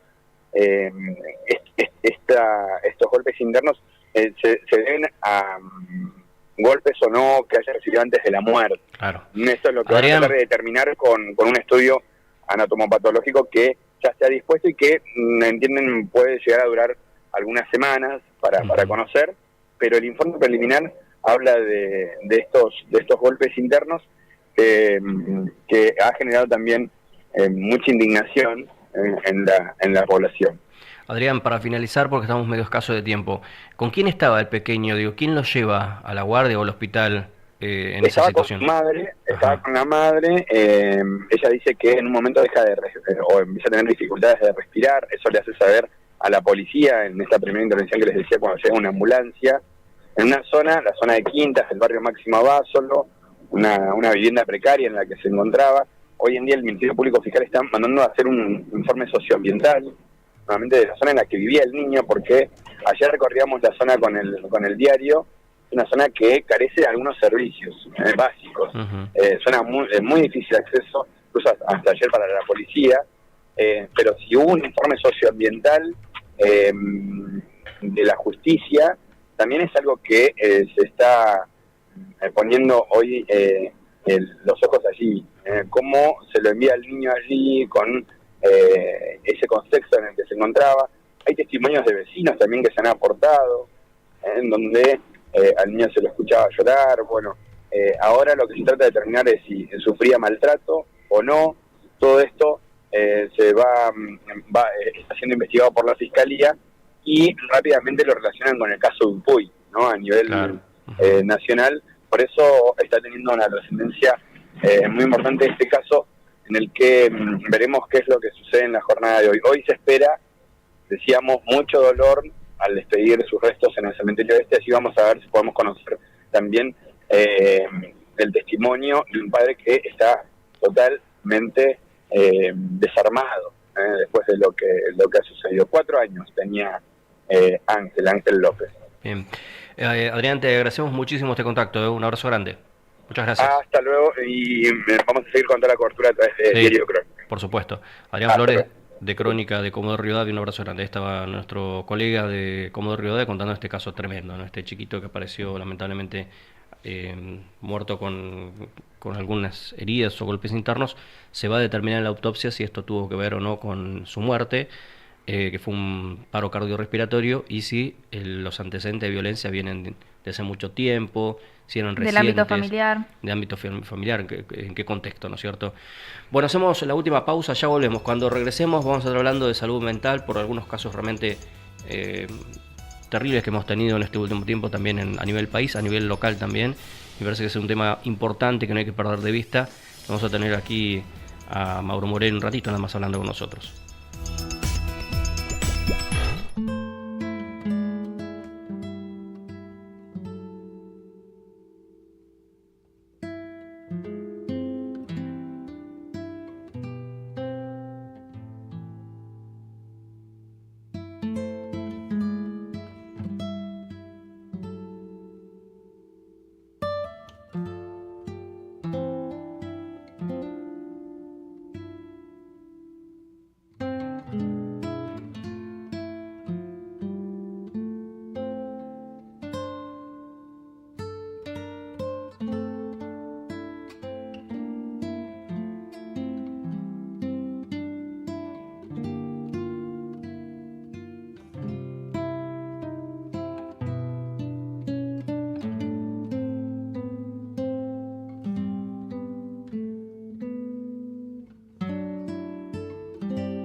Bien, 36 minutos de las 9 de la mañana en todo el país. Ahora vamos a presentar a nuestro invitado, pero primero quería que mi compañera Vicky muestre el regalo que le trajeron hoy. por segundo día en la semana. Sí, segundo regalo. Yo digo que yo estoy contentísimo, sobre todo si con vida después del programa. Por supuesto, llegaron acá unas cositas dulces que vamos a estar compartiendo con todo el equipo. Quiero agradecer a mi tía Sofi, que desde Mar del Plata se tomó el trabajo de enviarme un regalo, y ella dice que es para apoyarme y acompañarme.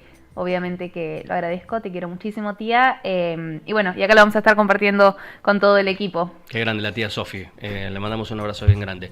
Bueno, le contábamos a los oyentes previo al bloque que íbamos a estar hablando de salud mental en una situación realmente, una de las tantas situaciones que además en épocas de crisis se acrecienta y mucho más.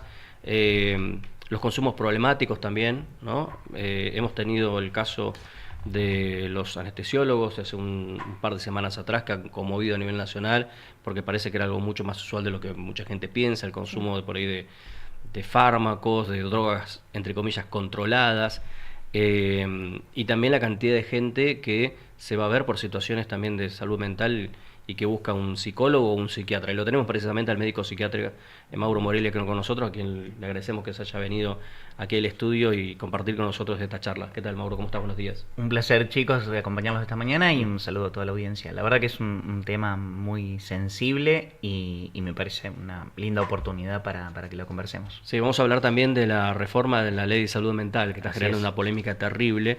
Pero quería arrancar por este tema, ¿no? En principio del tema de los consumos problemáticos y en cuánto eso repercute en la consulta a un médico psiquiatra, ¿no?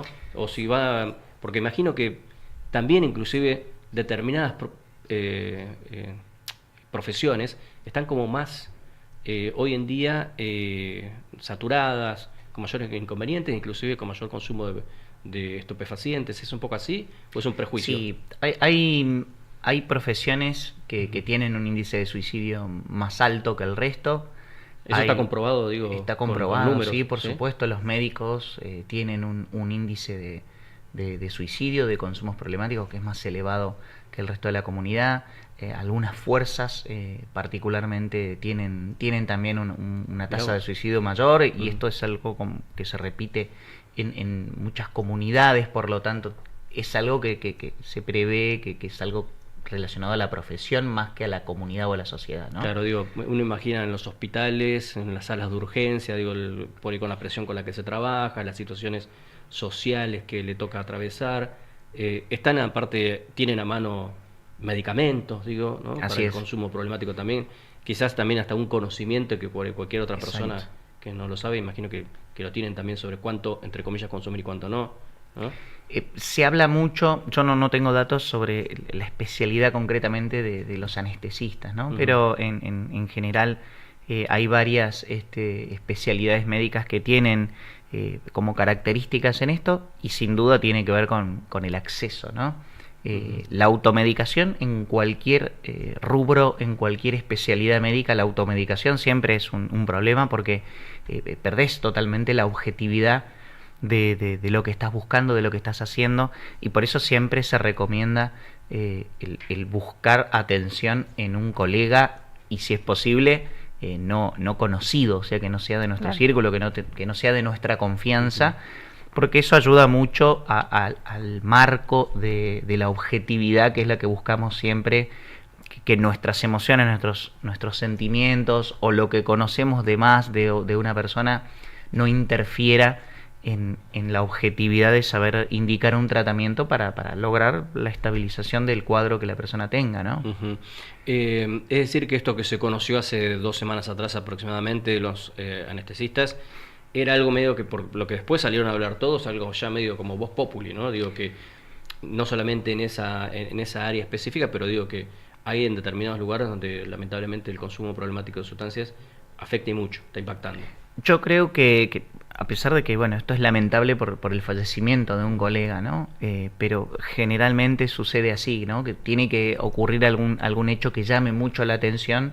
En este caso, lo que es llamativo es que se desmantela todo un entramado de muchas personas. Claro.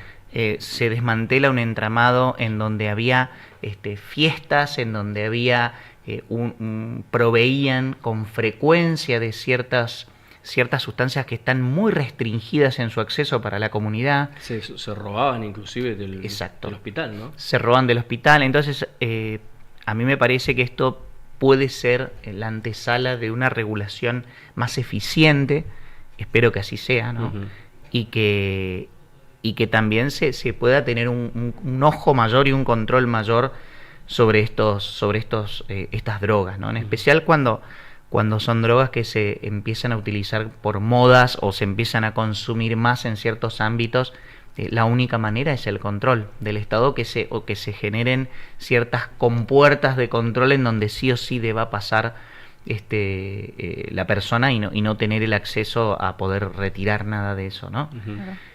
A mí me llama mucho la atención los audios que circularon, no sé si ustedes pudieron escucharlos, pero se habla ahí con una naturalidad de ciertas cosas que yo creo que la justicia tiene muchos elementos. Y ojalá que no solo para circunscribirse a ese caso y a ese entorno y a esas personas, sino que entender que hay un modelo que no está funcionando y que puede estar ocurriendo en otros hospitales, en otras residencias, en otras partes del país, ¿no? ¿Se sabe algo de Santa Cruz, de cómo es la situación general en ese ámbito acá en nuestra provincia? ¿O no se ha hecho un estudio así específico? Yo lo veo más difícil en Santa Cruz. También la cantidad de profesionales es totalmente diferente. Estamos hablando de la ciudad de Buenos Aires, de La Plata, de Rosario. Son ciudades en donde hay muchísimos residentes. Hay hospitales y escuelas que tienen decenas de residentes en cada especialidad, anestesistas, por ejemplo, o de cirujanos o de cualquier otra especialidad médica. Y esto hace que lo abultado también genere mayores posibilidades de errores por parte del Contralor y que sucedan estas cosas. Personalmente creo que en el Hospital Regional de Río Gallegos, donde prácticamente no hay insumos en el día de hoy para realizar las tareas médicas y se dificulta muchísimo seguramente que un profesional tenga acceso a poder robar, por ejemplo, una sustancia, ¿no? Claro. Cualquier profesional me refiero, ¿no? Mauro, ¿sigue siendo un tabú hablar de salud mental o ves un poco más abierta la situación? Sin duda, vamos derribando mitos. Yo creo que hay comunicadores que han tomado la posta en primero que ejemplificarse como ellos mismos, como pacientes de salud mental, y también veo personas o profesionales que están sabiendo democratizar más el saber médico, ¿no? Que eso me parece que es una barrera fundamental que tenemos que sortear, que es poder poner en lenguajes común o por lo menos encontrar los ejemplos adecuados para poder representar una idea compleja, ¿no? Que el tecnicismo de la medicina a veces nos aleja de la comprensión, cuando en realidad, si uno se la rebusca, o si es creativo, siempre hay ejemplos para poder comprender qué es lo que está pasando detrás de esa indicación del médico. Y tengo una consulta. Sí. Hablamos de salud mental en general, pero sabemos que esta provincia también tiene sus problemas. ¿A qué se le puede adjudicar tantos problemas de salud mental acá? Bueno, para comenzar, digamos que la distribución de las patologías en porcentaje, Santa Cruz tiene un porcentaje de patologías que es bastante similar al resto del continente, al resto de Latinoamérica. Las problemáticas nos atraviesan regionalmente. También Santa Cruz tiene características que la acercan a países nórdicos, por ejemplo, en donde el clima también es un factor importante, y yo creo que son cosas a analizar. Definitivamente no hay unicausalidad en esto, no hay una sola causa para describir estas cuestiones, siempre es multicausal. Lo que sí es verdad es que una política de prevención por parte del Estado o políticas de prevención y de promoción de la salud marcan una enorme diferencia, y lo que sí podemos estar seguros es de que hay una ausencia absoluta de prevención y de promoción en la salud mental en la provincia de Santa Cruz.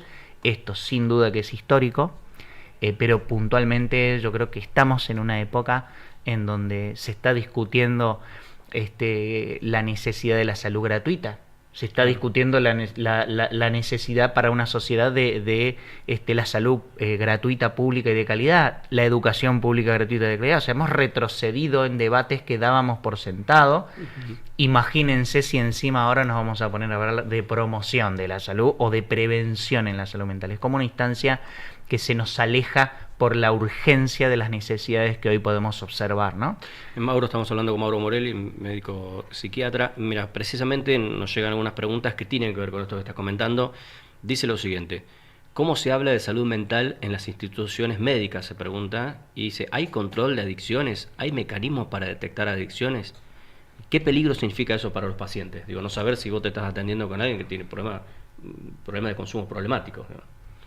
Y con eso no estamos diciendo, digo, que hablo de paraguas por la duda, ¿no? Pero digo, no estamos diciendo que con esto todos los médicos o enfermeros, gente que trabaja en la salud, tiene problemas de salud mental y que tampoco tiene adicciones, ¿no es cierto? Hablamos de una incidencia mayor. Hay ciertas profesiones que por el estrés que manejan o por las presiones que llevan adelante, hay ciertas profesiones, como te decía recién, en los ámbitos de la seguridad también, los policías, personal del ejército, hay profesiones que tienen una prevalencia mayor de consumos problemáticos o de suicidio, ¿no? Esto es un hecho que se observa estadístico.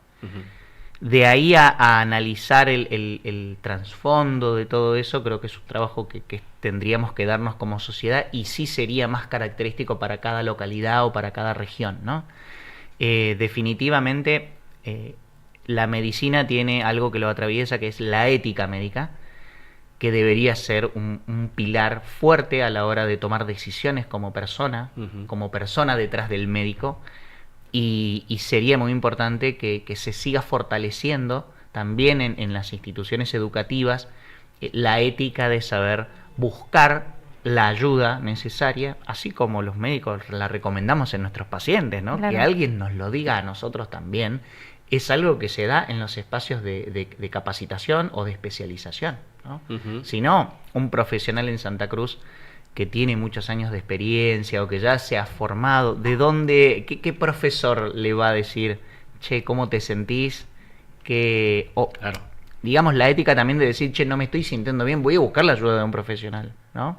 Voy a buscar la ayuda de un profesional donde pueda yo también canalizar mis angustias, mis ansiedades o los problemas que pueda estar teniendo. Hablando de ansiedades, la ansiedad y el ataque de pánico parecen, digo, casi una epidemia hoy, ¿no? A nivel nacional. Totalmente. No hay nadie que no conozca a alguien que tenga o ansiedad o algún trastorno o ataque de pánico, ¿no? También creo que la sociedad se está animando más a hablarlo.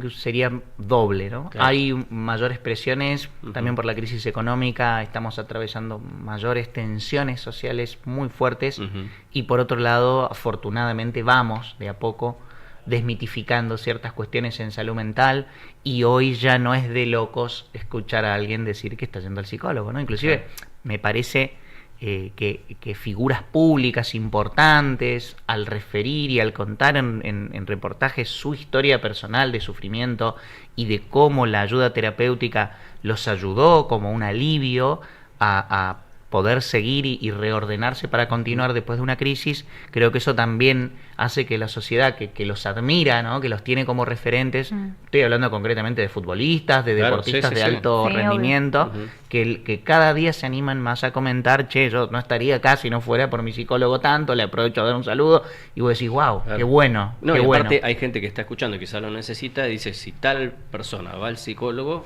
¿por qué no voy a ir yo? Eso genera también, estimula, ¿no es cierto? Ahora, hay una cuestión también que creo es un factor que no lo podemos dejar de lado. La consulta del psicólogo es cara, ¿no? Hoy, en el momento económico que estamos, y mucha gente, yo calculo que debe haber dejado de ir al psicólogo porque no lo puede pagar. Eso es un tema también, totalmente. ¿no? Totalmente. La consulta del psiquiatra también, está en particular, está muy cara.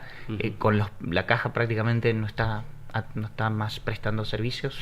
Como ustedes pueden ver, el colegio de médicos salió otra vez a comunicar hace unos días el cese de prestaciones directamente. Ustedes saben que hasta hace un par de semanas la Fundación Senta, que también nuclea a una enorme cantidad de profesionales en salud mental, también tuvo problemas muy severos con el pago, con varios meses de atraso en los pagos, y bueno, los profesionales tienen que vivir y bueno, claramente esto dificulta todavía más el acceso a algo que es hoy de primera línea, ¿no? Hoy las especialidades dentro de la salud mental son especialidades básicas. De hecho, mira, acá nos acota alguien, es carísimo y no lo cubre la obra social. Exacto. ¿No? Claro. ¿La obra social no lo cubre nunca o ahora porque está cortado? Tradicionalmente la Caja de Servicios Sociales, por ejemplo, que es la obra social de más importancia en la provincia, cuando uno presentaba la facturación del profesional, se le generaba una entrega, o te entregaban parte de ese dinero o el total según la especialidad que sea, ¿no? Como la Caja, y es sabido aquí en la provincia, faltan profesionales en algunas especialidades médicas, claramente si vos conseguís el turno con un privado, la obra social tiene que contemplar eso porque es el único acceso que podemos tener si no es viajar, ¿no? Claro. Entonces, siempre hay siempre había, habitualmente, con trámites, una retribución por ese gasto que uno tuvo, ¿no? Hablábamos al principio... Se llama reintegro, perdón. No me venía la palabra, pero es el famoso reintegro. Hablábamos al principio del programa, no, de la entrevista, que también está en discusión y que hay mucha polémica la reforma, ¿no? O la sanción de la ley de salud mental, que está discutiéndose en el Congreso hace ya bastantes meses, pero con una disputa bastante fuerte también, ¿no? Hay una propuesta, varias propuestas, pero la del oficialismo que ha generado mucha polémica. Yo lo primero que quiero decir, y esto es muy importante, Pablo, tiene que ver con el consenso. La ley de salud mental aprobada en el 2010 fue una ley ampliamente debatida por años. Tengo mis críticas hacia la ley que estaba vigente anteriormente, pero es peligroso los puntos que se están proponiendo en la reforma. Nosotros con la Mesa Intersectorial de Salud Mental, que es un espacio que hemos creado recientemente entre varios colegas y organizaciones sociales para generar una visualización de la salud mental dentro de la opinión pública, estamos justamente debatiendo sobre este proyecto de reforma. Nos asustan muchos puntos, nos parece que se abre la puerta a que se detenga el proceso de desmanicomialización que venía proponiendo la ley anterior, y voy a hablar en español. La desmanicomialización es un proceso que se inicia en los años 70 en Italia, en Trieste, y justamente acá en la Argentina tenemos el antecedente del doctor Cabret. El doctor Cabret, no sé si su nacimiento o su muerte marcan el día del psiquiatra.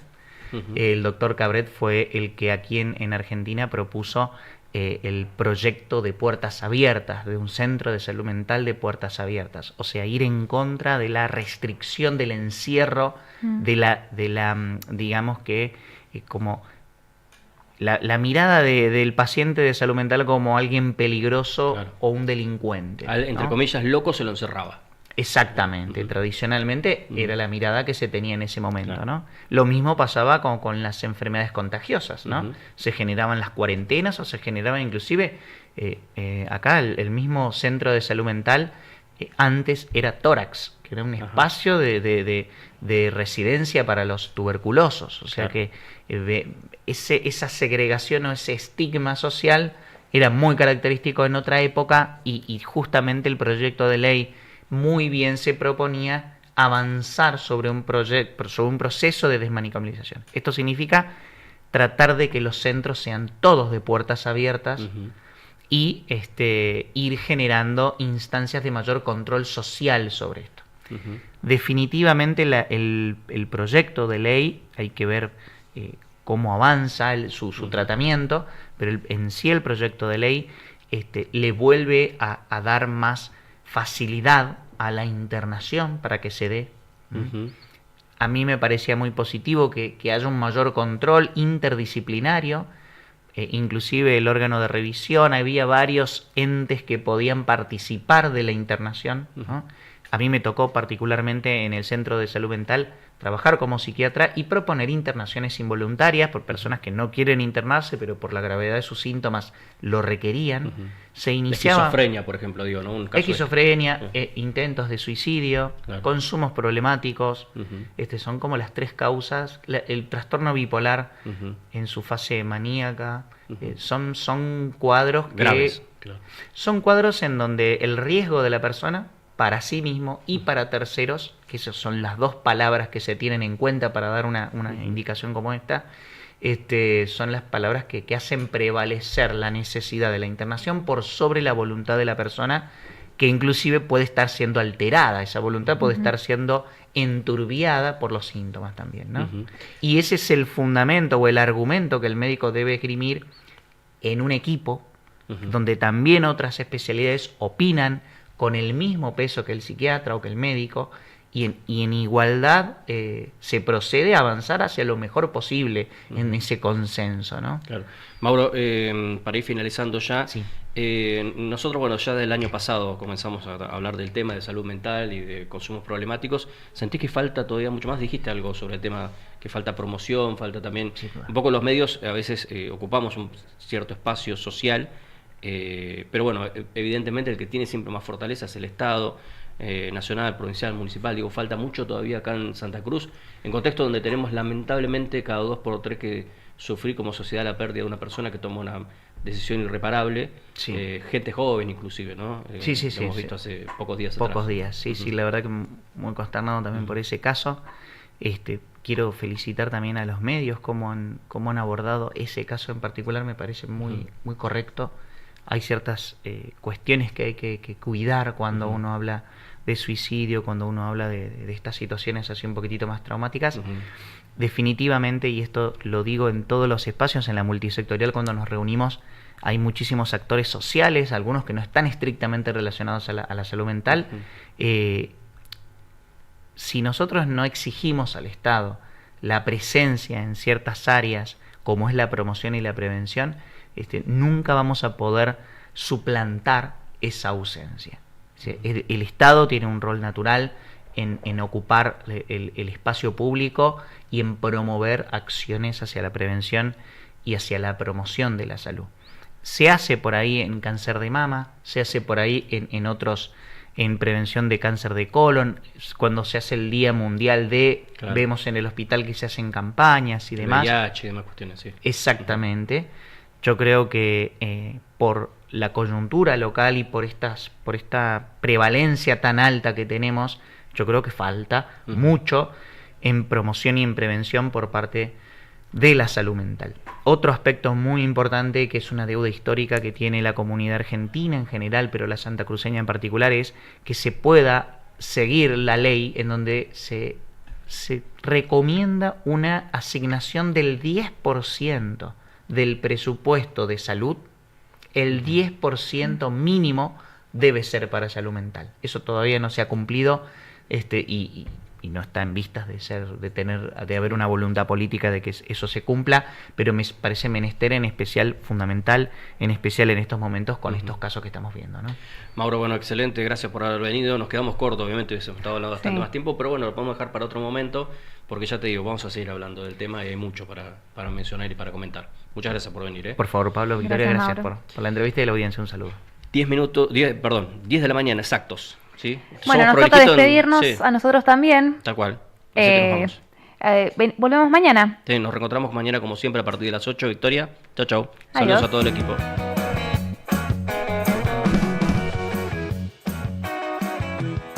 De lunes a viernes, la mañana de LU12.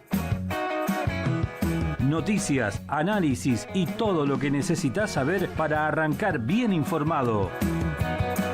De lunes a viernes, de 8 a 10, la mañana de LU12, por LU12 AM680, FM Láser 92.9 y FM Las Heras 90.